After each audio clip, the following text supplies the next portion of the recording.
തെന്നല സാറിനെ സംബന്ധിച്ചിടത്തോളം ഒരു ഗുരുനാഥനായിട്ടാണ് ഞാൻ എപ്പോഴും അദ്ദേഹത്തെ കണ്ടിട്ടുള്ളത്. അദ്ദേഹം അടൂരിൻ്റെ MLA ആകുന്ന സമയത്ത് ഞാനന്ന് കേരള വിദ്യാർത്ഥി യൂണിയൻ്റെ ഒരു പ്രവർത്തകനായി അദ്ദേഹത്തിന് വേണ്ടി ഓരോ സ്ഥലത്തും പോകുവാനും പ്രസംഗിക്കുവാനും ഒക്കെ നടന്നിട്ടുള്ള ഒരു വ്യക്തിയാണ്. അദ്ദേഹത്തെ സ്മരിക്കപ്പെടുമ്പോൾ അദ്ദേഹത്തിൻ്റെ സൗമ്യമായ മുഖമാണ് എപ്പോഴും മനസ്സിൽ തെളിഞ്ഞു വരുന്നത്.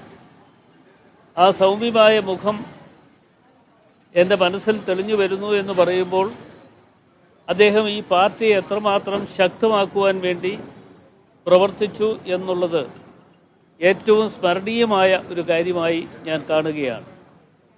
അദ്ദേഹം കൊല്ലം ജില്ലയുടെ പ്രസിഡൻ്റായിരിക്കുന്ന സമയത്തും അന്ന് ഞാൻ കൊല്ലം ജില്ലക്കാരനാണ്.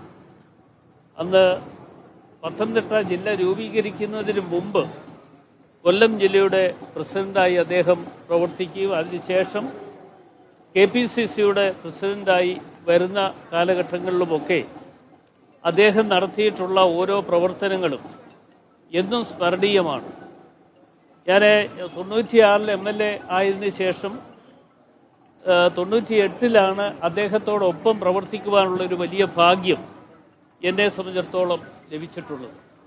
KPCCയുടെ സെക്രട്ടറിയായി അദ്ദേഹത്തോടൊപ്പം പ്രവർത്തിക്കാൻ അവസരം ലഭിച്ചപ്പോഴും വളരെ വിശ്വാസ്യതയോടുകൂടി ആ ഓഫീസിൻ്റെ ചുമതലകൾ അദ്ദേഹം എന്നെ ഏൽപ്പിക്കുകയുണ്ടായി.